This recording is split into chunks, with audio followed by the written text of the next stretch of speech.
to actually share this live with anyone who might benefit from it from your circle, maybe someone from your family or your friends who could also struggle with an eating disorder. Um, but basically, most of you guys here, I'm hoping you know who I am. You probably know me from my videos of what I eat in a day as I struggle with an eating disorder.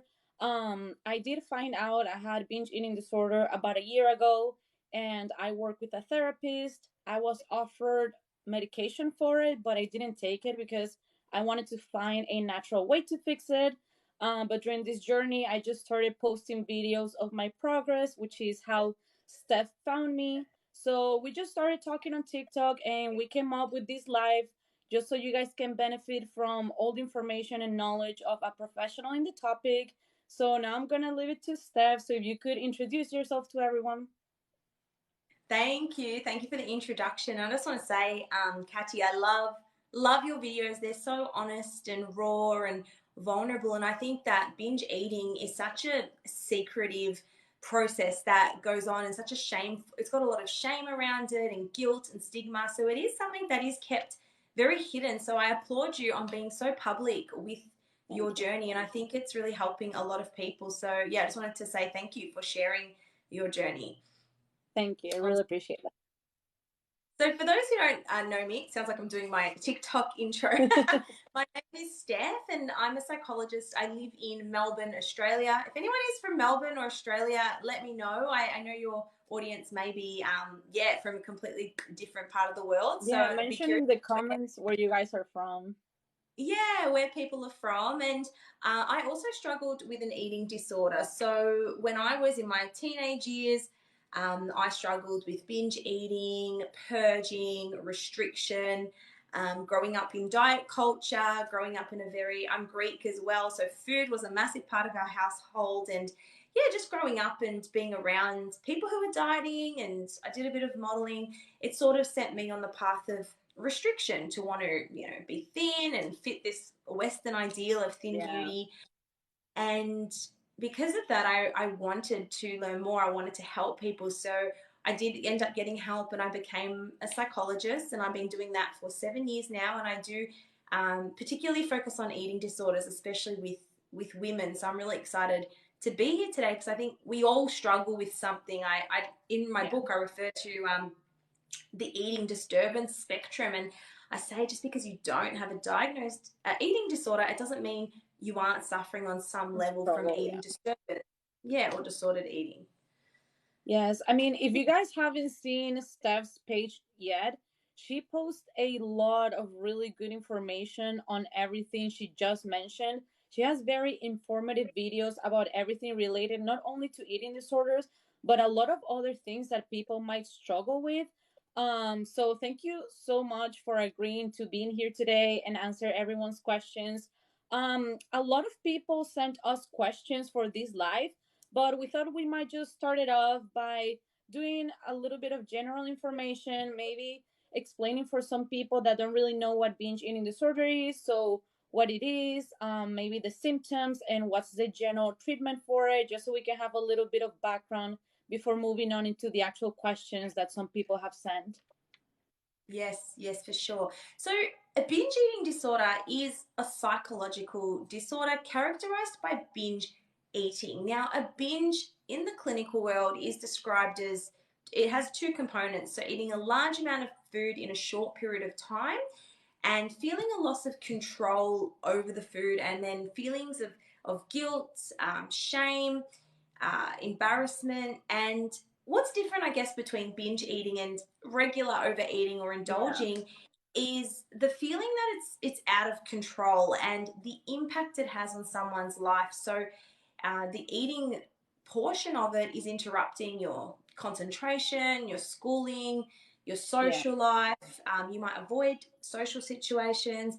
So the difference between say a binge eating disorder and binges is the pervasiveness of it, the impact it has on your life. And there's different categories. So you can fall into like a mild binge eating disorder, which is 1 to 3 episodes of binge eating a week, and then there's more severe levels. But I guess what makes binge eating disorder different from the other disorders is that it doesn't necessarily, and look, I just want to say every eating disorder is different, right? We Yes. do follow a criteria in the DSM-5, but everyone is so unique and different. So it's important to know that. And typically with binge eating disorder, not a lot of, or not everyone engages in compensatory behavior. So when we say compensatory behavior, we mean purging, laxative use, excessive Yeah. exercise, restricting. Someone may eat completely regularly, but then have binge eating episodes. So a binge Correct. eating disorder is different from other eating disorders in that it doesn't usually have compensatory behaviors. Yeah. However, there is a lot of overlap. I just saw someone ask if someone can be misdiagnosed. Usually, you can go between different eating disorders because there's this term called transdiagnostic overlap, which means different eating disorders share similar features. Correct. I mean, it looks very different for everyone. I'm very glad you brought that up because I'm fairly new to this whole world of eating disorders. I only realized I had one about a year ago. And after I Mm, started posting videos on social media, a lot of people have commented their specific symptoms. And I realized how different they were from my own or from other people in the comments. That you could see them talking to each other. And some people say, I have this, or I do force myself to eat this much, or I do force myself to maybe throw up. Like everyone does it for a different reason, and everyone copes maybe with the same disorder in a different way. So I'm very glad that you mm, brought the fact that like every single person is different. And something else you were saying earlier about how some people might suffer from it, but it might not be as severe as other yeah. people might have it. I remember when I first got diagnosed, my psychiatrist, after he diagnosed me, he said that mine was severe enough for medication. Mm, So I even know some people in my personal life who they have similar behaviors as mine, but I would never say like, oh, you are to the point that you need medication to like fix this. Like you can struggle with an eating disorder on a very different level than someone else. yes, exactly. And I think it's so great you went and got help because in this day and age, disordered eating is very normalized, especially on social media, like Yeah. plant-based, keto, and there's nothing wrong with that. But what it creates is dietary rules, and when people break rules, that's what can often set Yes. off a binge. Like if I ate chocolate, or if I had rules of foods I shouldn't eat. Sometimes what can cause a binge is breaking these dietary rules. So I just want to say it's great you got help because number one, people Yes. don't recognize it. And that's the other thing you mentioned. You didn't know because eating is such a normal part of our life. Yeah. And yeah, it is. We all speak about overindulging, or we all speak about, yeah, having different foods. But it is hard to recognize as well, Cati, because there is a level of disconnection sometimes when you're binging, and it's not until after you're like, oh, crap, because we go Yeah. into this Yeah. self-soothing mode. It's almost dissociative, almost. Yes. And A lot of yeah, people, it's yeah, they describe it like that. But I'm very yeah. glad you brought that up about reaching out for help.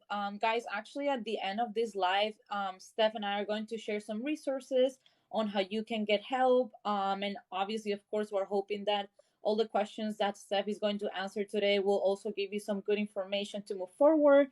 But with that being said, a lot of people did ask a lot of really, really good questions for this live. So let's get into that. I'm actually gonna name the people that asked these questions. Hopefully, you're here, and shout out to you guys for being brave and asking these questions. The very first question that Steph got is from Priscilla Ari, and she asks how to control the restrict and binge cycle because restricting causes binging. Yes, and thank you for bringing that up as well. Restriction leads to binge. Okay, like I said, eating disorders have overlap. Now, with more, I said, sort of bulimia or the other eating disorders, they're more characterized by restriction. So what happens is someone may eat some chocolate. And because in their mind they've broken a dietary rule, they say, that's it, I've stuffed up today, I'm going to eat the whole block, and I'm going to get Macca's for dinner, and I'm going to get this, and that's it, tomorrow I'm going to start. Tomorrow's going to be a new day. I'm going to start a diet, like the new me. Woo, here we go. And then what happens is they'll go into the restriction phase. So they'll reduce their carbs, or they might have just, salads, or eat very little. And what happens is your body cannot sustain restriction biologically, psychologically, physically. You just can't. It's got Yeah. nothing to do with willpower. Your body is designed to hold on to weight. Your body's not actually designed to lose weight. So every time you purposely lose weight, the minute you start eating again, your body's going to want to hold on to everything. And this is why a Yeah. lot of people, can gain weight through this cycle, because your body's like, what the hell is going on? I don't know when Yeah. you're going to starve me again. So I'm going to hold on to everything. So and then what happens is you restrict, you eat something, you break a dietary rule, you binge, tomorrow's a new day. That's the cycle. Yeah. The Now, cycle. the question was, how do I break the cycle? Is that right? Yes. So she was asking, how do you control that restrict binge cycle? Like, how, I'm Yeah. guessing, how can you get out of that cycle? Yes, yes. So the first thing is, people say to me, how do I stop binging? If you are restricting, it's not the binging you need to try to control or stop. It is the restricting. So if you're Yeah. someone who tends to restrict or watch your calories and all of that, it is about eating regularly. So don't leave more than 4 hours between meals. And with my clients, I use a special type of therapy. It's called CBTE, for eating disorders. And what Okay. we promote in that is trying to have at least 3 meals and 3 snacks a day, or 3 meals and 2 snacks. We don't care about what you eat. We don't care about how much you eat. The first goal to target restriction binge cycle is to eat regularly, even if you feel guilty, even if you feel like you should restrict. It's about pushing your boundaries to try to, really eat Yes. regularly despite how you feel. I think that's a really good tip. I've read one of the books that I'm reading right now. Actually, one of the chapters is completely dedicated to helping you keep, I guess, a regular eating schedule. And I know that a few people feel the same as I do, in that sometimes when someone says, like, oh, you need to eat 3 meals a day and 3 snacks a day, it kind of brings flashbacks of when I used to diet, like, Mm, oh, I need to eat this often, this many grams of carbs, this many whatever. So I guess some people like me can be traumatized from just someone telling you, oh, this is what you should do. And it took me a while to realize, like, that is not a diet. Like, I'm actually helping my body by yes. constantly keeping it, like, fueled with nutrients. Like, that avoids the binge eating episode.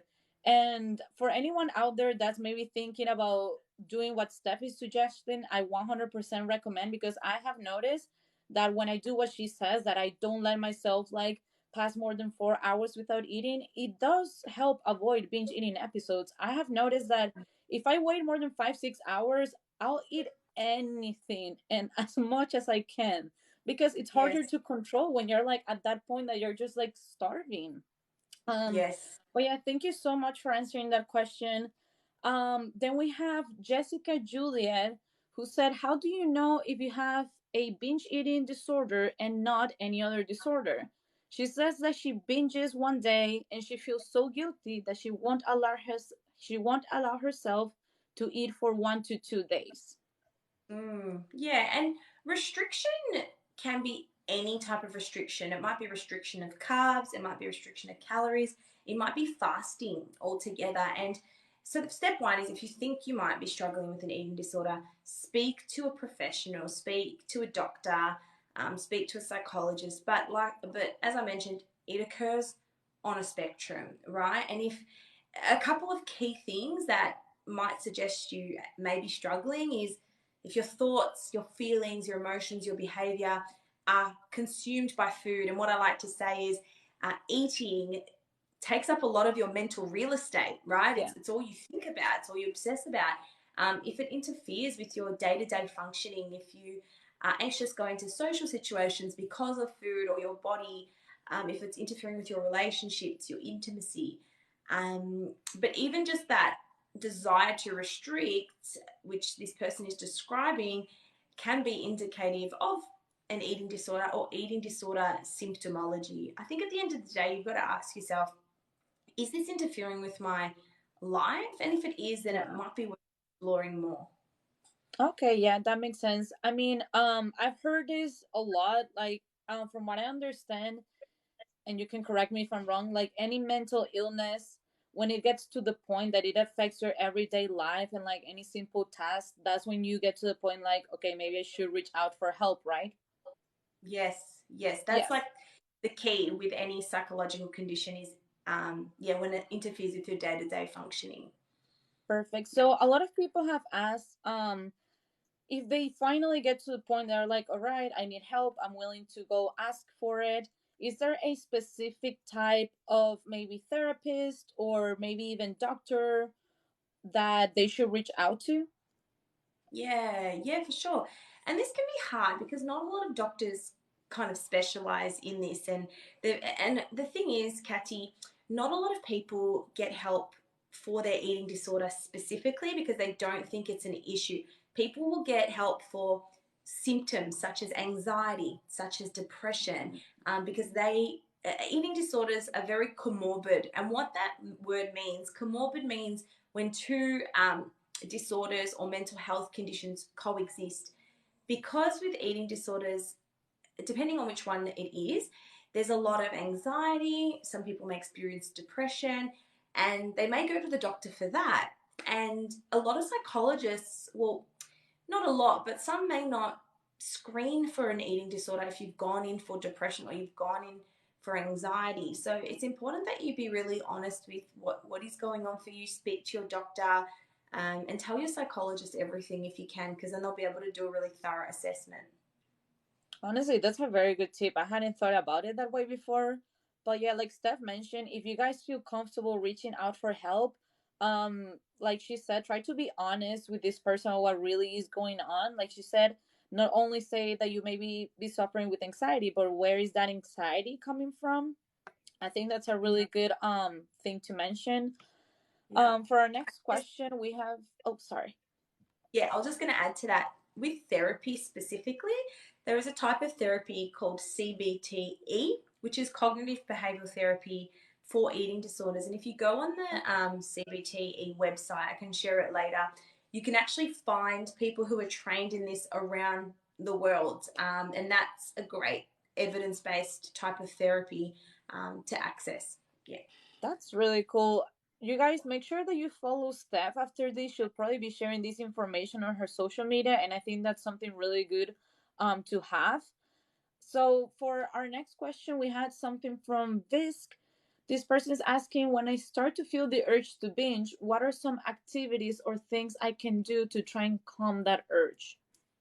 Yes, that's a really great question because what happens, Cati, is when we learn to um, binge eat, our brain forms neural connections. So that anytime you sort of get overwhelmed or whatever it is that triggers your binges, your brain's like, right, binge is what I need to do. So we need to undo those neural networks in the brain by introducing new habits, new responses. And what we do is we call this urge surfing, which I think you may have heard, which involves surfing the urge to binge, surfing the urge to purge. If you're struggling with bulimia, it could be surfing the urge to self harm. So, urge surfing in eating disorders is a way to help you manage overwhelming emotions. So, a lot of people may not realize that they may binge eat because of difficult emotions. And when we urge surf, that's when we will engage in activities that are different to binge eating. And there was a few questions actually on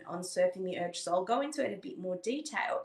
So Mm-hmm. what happens is when you get an urge to binge, right? People just think the urge is going to keep going stronger and stronger and stronger and stronger until you explode and you have to binge. Whereas I brought my whiteboard. In actual fact, No, thank you for doing this. This is perfect. yeah. Whereas instead, a binge will sort of go up and up. It'll have a peak at about 30 minutes, an urge to binge, and then it will start to go down. So your urges to binge will go up, and if you can surf that urge, it will come down. So that phase is called the build up. There's three phases. So your urge to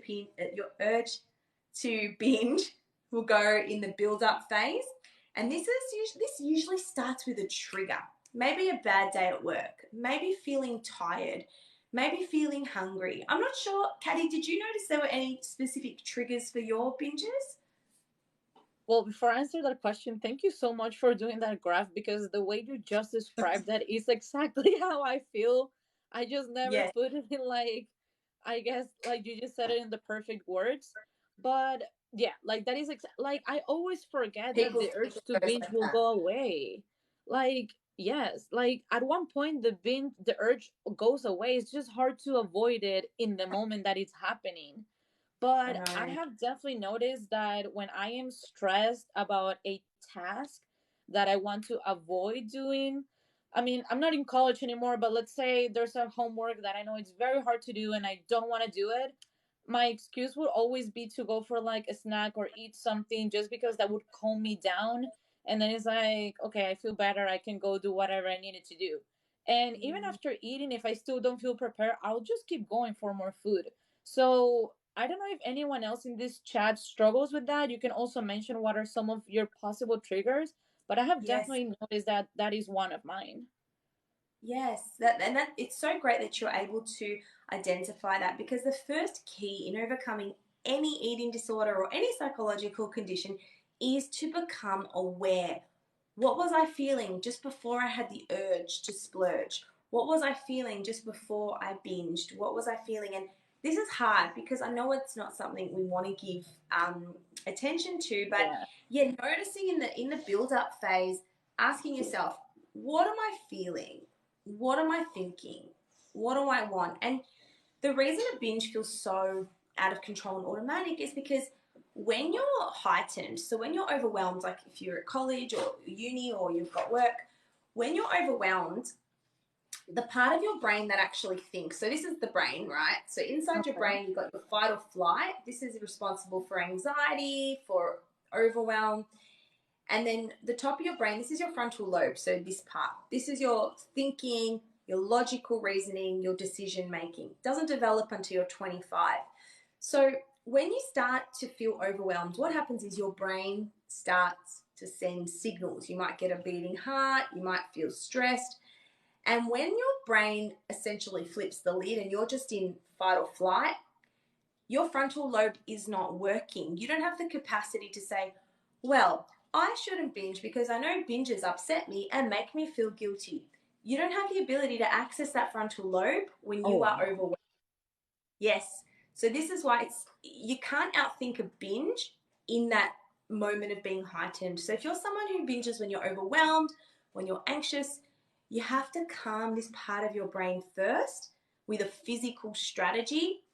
We have to speak the language of the amygdala, or this part of your brain. And then once you calm your brain, you can access your frontal lobe, which is your logical reasoning. You can write things down. Oh, okay, this is what I noticed. This is what I did. So when you notice the urge to splurge, the reason they say do something physical or distract is because you have to do something physical to regulate the part of your brain that's been activated just before you have a binge. Oh wow, that's amazing. That's really, really good information.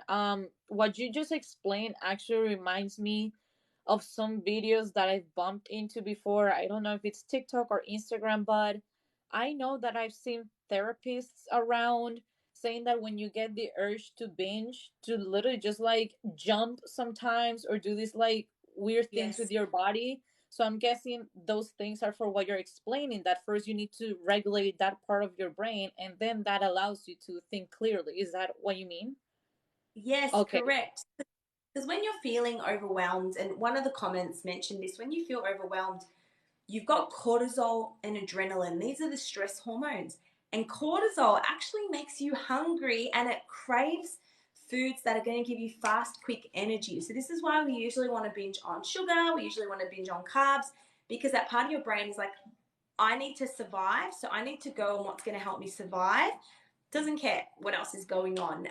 So, the way we can bring our cortisol and our adrenaline back is by moving our body, because when we move our body, we increase our dopamine, we increase our serotonin, and we biochemically get ahead of the binge. Oh wow, I think that's really good. I'm so glad they are explaining this right now. I feel like I'm learning so much with you guys. Would you say that maybe going for like a quick 10-minute walk or something that would be enough to help with that feeling? All right, Yes, awesome. yes, Well, now you guys know, going for a quick walk or even just jumping in the same place that you're at, I've seen those things work, and Steph just confirmed it, which I love. Um, yes. then we have a question from Lumasha. I really hope I said that right. She said tips on how to stop binge eating emotions. I'm not sure if this same technique that you just shared would like apply for Yeah. binge eating emotions as well, or is there something different for that? Yeah, so I think what this question is saying is when I notice my emotions are triggering a binge, what do I do? So I Yeah. want to give you all an acronym that's going to help you. So if you notice the urge to binge, I want you to think of the word urge. And the first thing you want to do is with the you, I'm going to say that is understand what else I'm feeling. So the minute you get an urge to binge, say, what else am I feeling? Because we want to create emotional awareness. So understand, I'm just going to write that down. And ask yourself, what else am I feeling? Am I tired? Am I overwhelmed? Am I stressed? Am I upset? Am I sad? Then the second thing, the R, is remove yourself, right? So go outside, go for a 10-minute walk, because if you're in your fridge, your logical brain can switch off and you can just mindlessly eat. So remove yourself, go for a walk, go talk to someone, call a friend, whatever it is. And then G is kind of that, get support. So tell someone, say, I'm having an urge, I'm feeling really overwhelmed, I want some support, I want some help. I'm just mindful of the ring light. And then Yes. No, E, it looks perfect. yeah, E is express yourself in a journal. So try to write down once you're calm. Once you're less stressed, write down what your thoughts are, because thoughts control feelings and that controls your behavior. So let me give you an example, right? Yeah, I think that's perfect. Sarah gets home Sarah gets home from work and she's like, oh, you know, that customer yelled at me. It was so horrible. It was the worst shift ever. She feels upset. She feels overwhelmed. And she's like, screw it. I'm just going to eat a big tub of ice cream. And look, Yeah. I want to say something here. Emotional eating is completely healthy and okay. There's nothing wrong with eating emotionally. The issue is when it becomes your only coping mechanism and you don't have other coping mechanisms, because I know diet culture really demonizes emotional eating and treats it like a condition. It's actually Like it's normal not. to self-soothe with some food. Wow, thank Yeah. you for saying that, because even I struggle with that still. Yes, yes. So, yeah, it's fine to emotionally eat. Um, so Sarah's like, oh, you know what? I'm going to have some ice cream. She has 2 bites and that triggers thoughts. Crap, I shouldn't have eaten the ice cream. I've had too much. I can't stick to anything. What's the point? These thoughts cause Sarah to feel upset, embarrassed, like a failure. And because Sarah feels that way, she's going to keep binge eating. She's going to keep going. Wow, that makes so much sense. Yes. Yes. So if you can start to listen to your thoughts and express yourself in a journal, if you want to take a screenshot, everyone, I'll put Yes, this in guys, video. take a screenshot of this, or maybe if Steph can post it on her I'll post. Instagram story or somewhere later, that would be really, really helpful.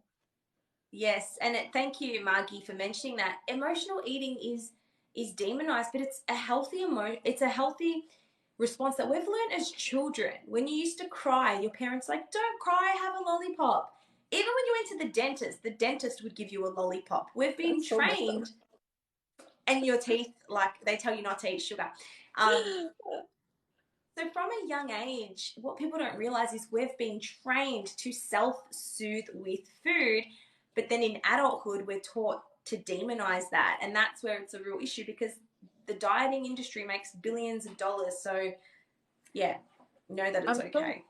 I'm very glad that you brought that up, because ever since I started my journey to recover from binge eating, I've noticed that I've been trying to force myself, or maybe punish myself, when I use food, or like almost as a coping mechanism, or like you're saying, emotional eating. I've been trying to force myself to think as like, oh, food is only for nutrition, it's not for pleasure, it's for Mm. like, I'm not gonna reach out for ice cream if I'm having a bad day, or I'm not gonna go eat something I like because I had a really good accomplishment today. I've been trying to separate my feelings from food from those things. And I'm so glad that you said that, because I feel like even right now I feel so much better. Yes. Like, I think I'm honestly gonna try not to continue doing that, because you're right, like I can still recover from binge eating, and a normal person that doesn't suffer from binge eating disorder, they can still have they can still use food as a coping mechanism, and that doesn't mean they have an eating disorder. That's something that I guess people just do on their regular lives. Like, that doesn't have to be something punishable or something, that you need to forbid yourself from doing. So thank you Yes. so much for bringing that up.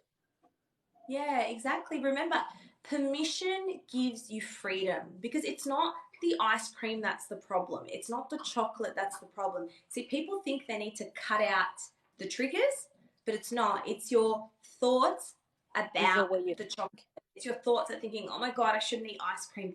That's what perpetuates the negative relationship. Whereas if you give yourself utter freedom, if you're like, girl, you can have cake today, you can have cake tomorrow, you can have cake every day. You're not going to binge eat on cake on a Sunday because you're like, that's it, tomorrow my diet starts. So if you actually tell yourself, it's like reverse psychology. If you tell yourself you can have something whenever you want, yeah, you're not going to be obsessing about it. Whereas if you say, you're not allowed this, what do? It's all we think about. Yes, the more you restrict yourself from having something, the more you want it. I think everyone has that completely proven. Another question that we have here is from Maria BLZ. She says, what should I do when being around specific people triggers me? Example, she says that around Easter time, when she sees her whole family, she relapses, or any other time she visits her family, and she binges in the morning, and she's asking, should I not eat that much for the rest of the day? Or should I not eat too much continually or normally? I Mm. guess this question was worded kind of weird, but yeah, what should you do if certain people trigger you? Like, how can you deal with that? Yes, and I think we can all relate to this, right? Because we can grow up with friends who are very obsessive with dieting, with exercising, with all of that. And this is something I speak about in my book as well. Because what actually helped me overcome my journey was making new friends on Instagram. So my Instagram page, it actually started as a food page because I loved going out to eat and documenting my food. And through that page, I made friends with people who loved food and they had such a healthy relationship with food. And I was like, what? What is this world? Like, you guys eat waffles, you eat ice cream for breakfast, and they were regular individuals with, healthy bodies, and they were just living their life. And honestly, you become the five people you hang around the most. And That is true. I changed my friends, and I get that it's harder with family, right? Because family culture, dieting can be brought up in families, especially like I'm from an ethnic family, and there's a lot of pressure around food and all of that. So if your family is, I guess, making comments or commenting on your weight, you can try to gently bring it up with them and say, look, I'm actually on a food healing journey. When you mention things like that, it doesn't really help me. So if you could not mention it, that would be appreciated. But if they're not that understanding, the key is to try to soul distance when you see them. And what I mean by soul distance is hear what they're saying, but remember, you're on a journey, you're healing. It's not about you, it's about them. And they've just been brought up with this mentality, and be grateful that you're on your way to actually escaping that mentality. So just try to distance yourself and remind yourself it's not a personal attack. That's their way of coping with what's going on, and maybe projecting onto you is their coping mechanism. Yes, I 100% agree with you. On the very first part of the answer, I know you mentioned how through Instagram you were able to, bond and connect with other people that had a good relationship with food. I don't know if you've noticed, or if you guys have noticed, that a lot of time girls bond through very, I guess, toxic behaviors. I remember in high school and in college, the quickest way to make friends with the girl was literally saying how you feel so fat, you shouldn't eat this, do you want to come to the gym with me tomorrow, do you want to start this diet with me.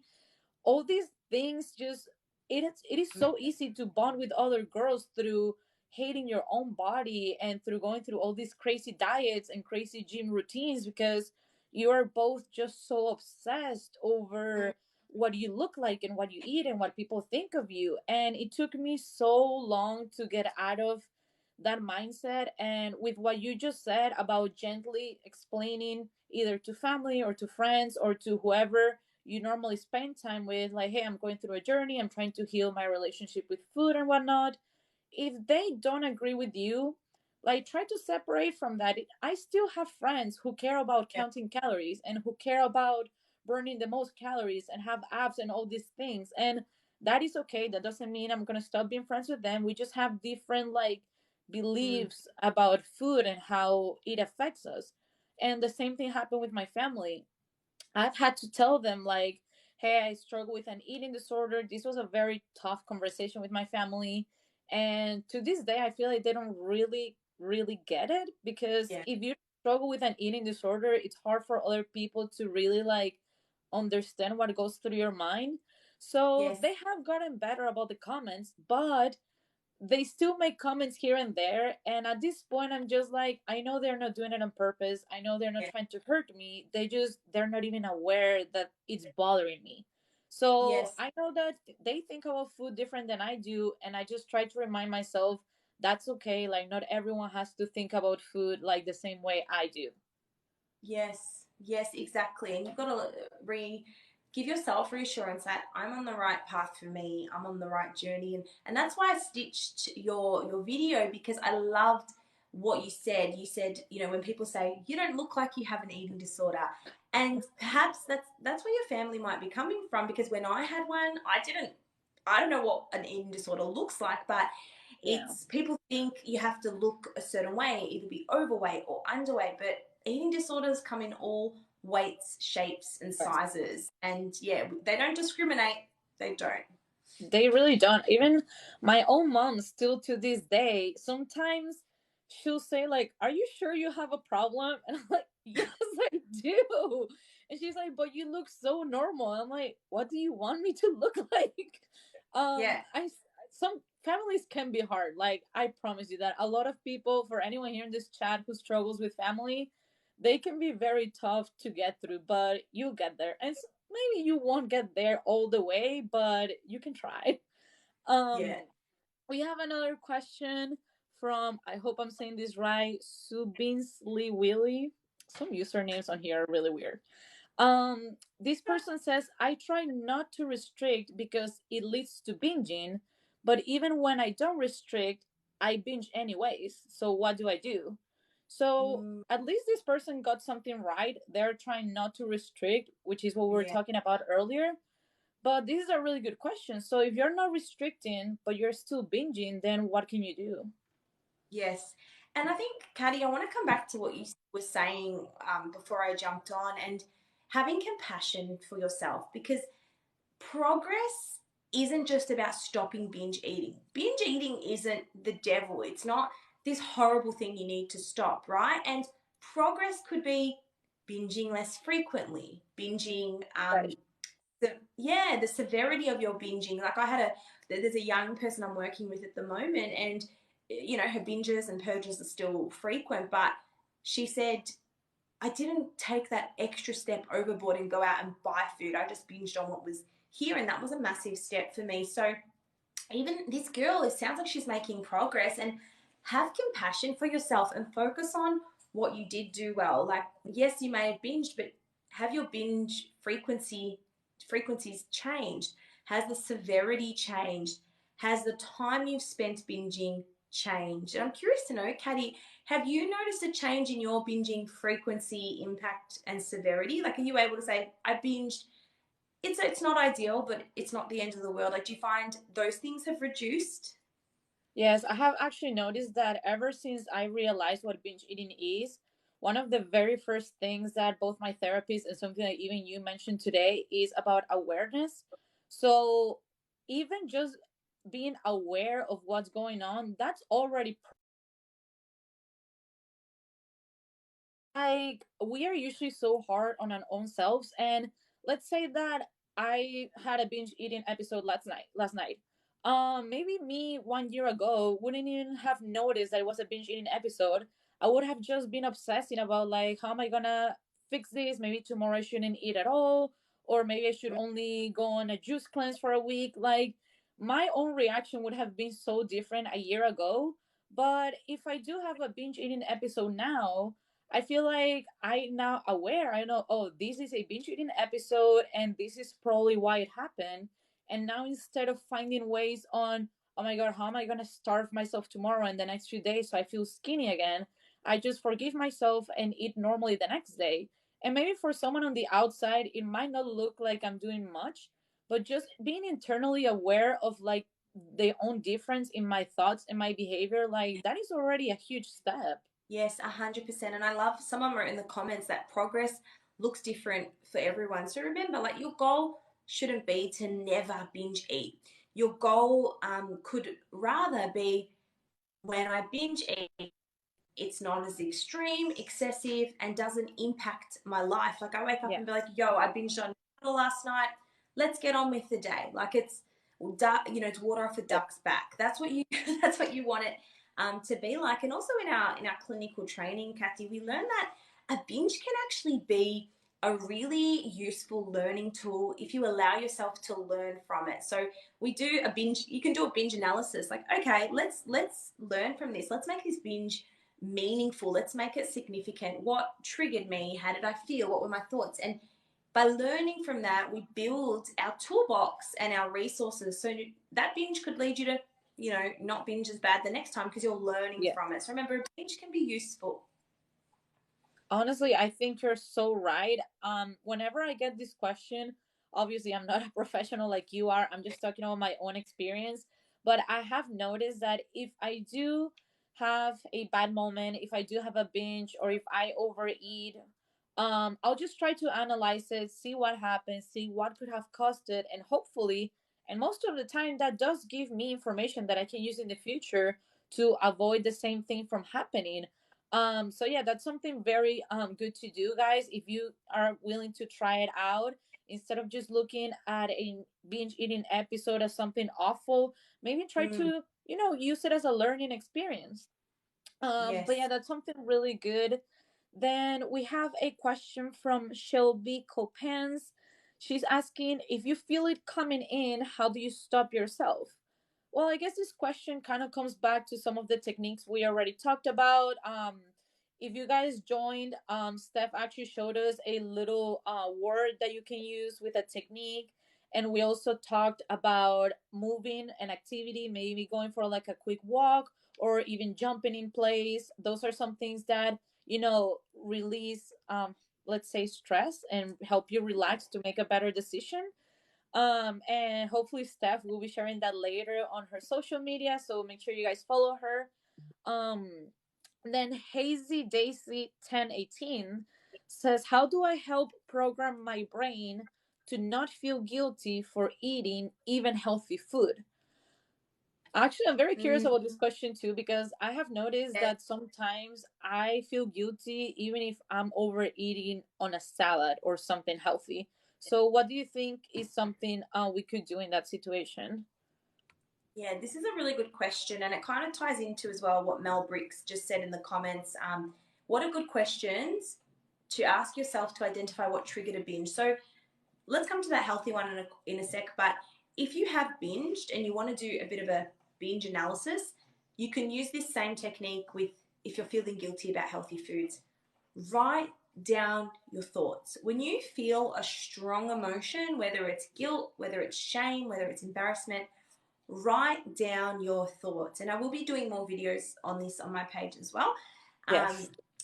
because the more you write down your thoughts, the more you're going to uncover even subconscious food rules or food beliefs, such as I ate too much salad. So that's very interesting. It's not about the quality, but it sounds like it's the quantity. And for a lot of people, it's the feeling of fullness that they struggle to sit with. So whether it's salad, whether it's bananas, whether it's chocolate, it's the feeling of fullness that can sometimes cause people to feel guilty about it. It can be a sensation. So a feeling of guilt doesn't always have to come from what you're eating. It can be a bodily sensation as well as a thought. Okay. Now that you bring that up, this is a personal question, not from someone in the comments, but how do you know what is a proper amount of food? This is something that I'm still kind of trying to figure out myself, because I've been binging for so long that maybe what I think is being full maybe is not really being full. Maybe I really am overeating and I haven't even noticed. So is there a guideline to know, like, oh, like this is what it feels like to being like properly healthy full food, sorry? Oh, like how does that work? I'm still trying to find the answer myself. Okay, so I'm not alone in this. Okay, good. No, but I think, look, I think we get too, but this is the thing, diet culture has ruined us all. We don't know when we're hungry. We don't know when we're full. We don't know, like, what's the right amount. Yeah, But the right this amount. is, yeah, this is different for everyone. This, I guess there's no set thing. Like, a lot of books will say, use a scale, like on a scale of 6 to 7, how full am Yeah, I? And scales can be useful for some people, but it's just not realistic. You're not going to go to a restaurant and be like, okay, I've had 2 slices of pizza. I think I'm about an 8, but then my brain's going to take 20 minutes to catch up. Like, you want to live your life at the same time. So I think it's yes. important. It's important to check in with yourself. How am I feeling? And look, when I'm unsure, if I'm wanting to be more mindful, wait 5 minutes, see how you feel. And if That's you're it. hungry, don't try to restrict. I think people demonize hunger, but hunger is healthy. It's actually really good to feel hungry because it shows that your metabolism is Is working. working. And Yeah. people are like, I need to stop hunger. I need to restrain my hunger, but you're meant to feel hungry. That's a normal human bodily response. But I think, Cati, in terms of guidelines of how much you should eat or how full you should be, that really differs for everyone. And I think it's going to change. It will change on day to day, whether it's time of the month, you may be more hungry. And this is what I say to people. I call these eternal hunger days, where there's just those days you feel so hungry. I get Yeah, that them, is true. you I've get had them, to. and it's knowing that you're not a robot, right? You're not meant to eat the same calories day in, day out. You're going to have different hunger cues on different days. You're going to have different cravings. You might have soul food days where you need soul food today and it's less about nutritional nourishment. So, Yes. yeah, it's different for everyone, but I think it's important check in with yourself, but also be kind to yourself and know that it's normal to feel overly full sometimes, like a special occasion or Christmas or whatever it is. I think you're right. I honestly really love that answer. I think a lot of people in this chat can agree that if you've ever been on one of those counting calorie diets or tracking your macros diet, there is something that makes you feel, at least me, it makes me feel comfortable, because I know that, okay, if my diet says I'm supposed to eat, let's say 1,500 calories today, and that's what I ate, then it gives me mental peace to know, oh, I ate the right amount my body was supposed to eat, which is not true, like you're saying. I feel like it should be something a little more intuitive, like maybe one day you're more hungry than another, or maybe for I usually eat 2 slices of pizza, but what if today my body needed three?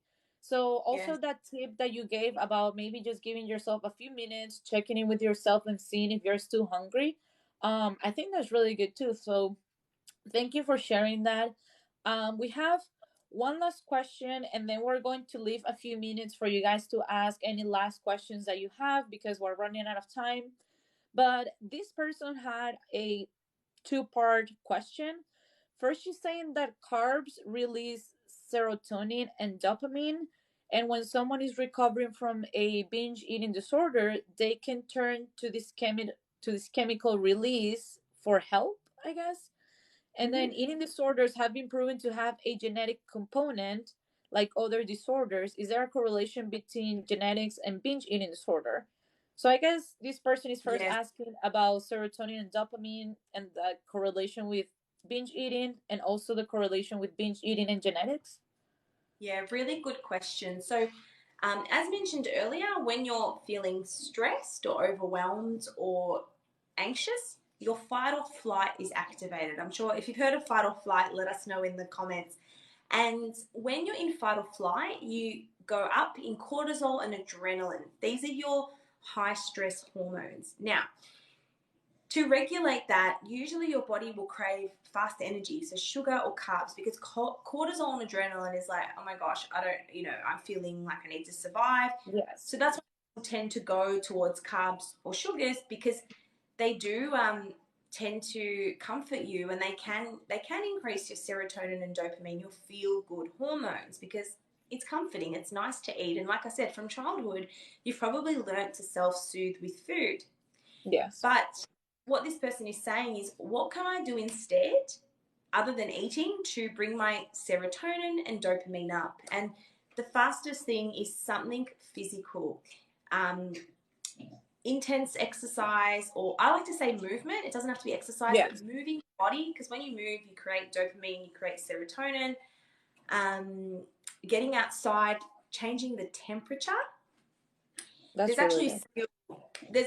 I call it the TIP skill. So T stands for temperature. So if you can change your temperature, like cold water on your face, going outside, that can often help. Intense movement, and then paced breathing. Doing some paced breathing can really help to regulate and bring your serotonin and dopamine up as well. Awesome. I think that's really good. That ties back to what we were talking about earlier for anyone that joined a little late. Steph was giving us some tips on, how to do when you feel the urge to binge. And she talked about doing something that, gets you moving, maybe going for a walk and the breathing exercises as well.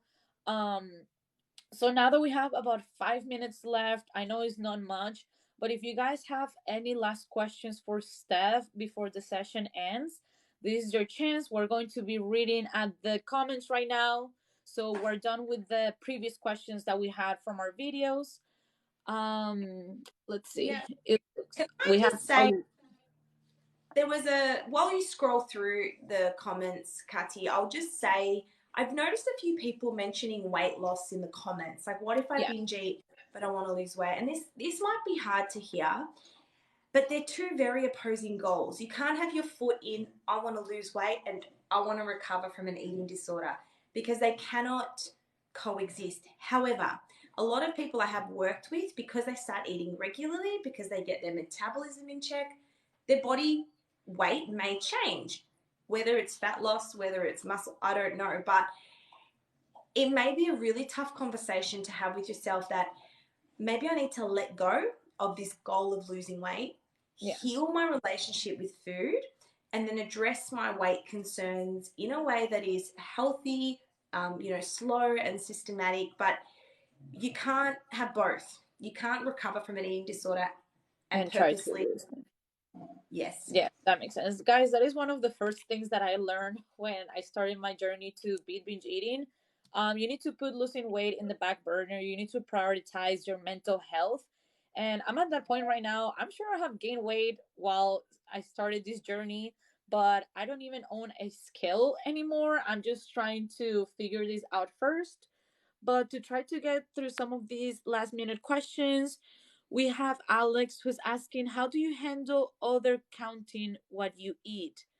I don't know if she meant over counting what you Yeah. eat. Um, Probably. Is there a tip for that? or maybe I think it's others.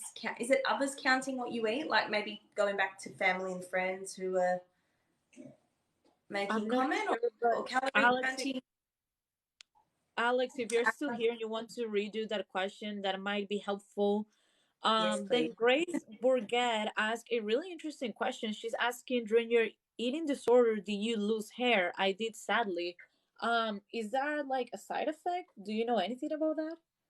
Yes, yes. So people, it depends which eating disorder, but if you are restricting a lot and you're not getting enough nutrients, that can have physical impacts such as hair loss, because That you're makes not sense. getting the right nutrients to your body. So unfortunately, yes, that can be a side effect. Or if you're very, very underweight as well, women or men can experience hair growth in an Yeah. attempt to keep the body warm, and that's called Warm. lanugo.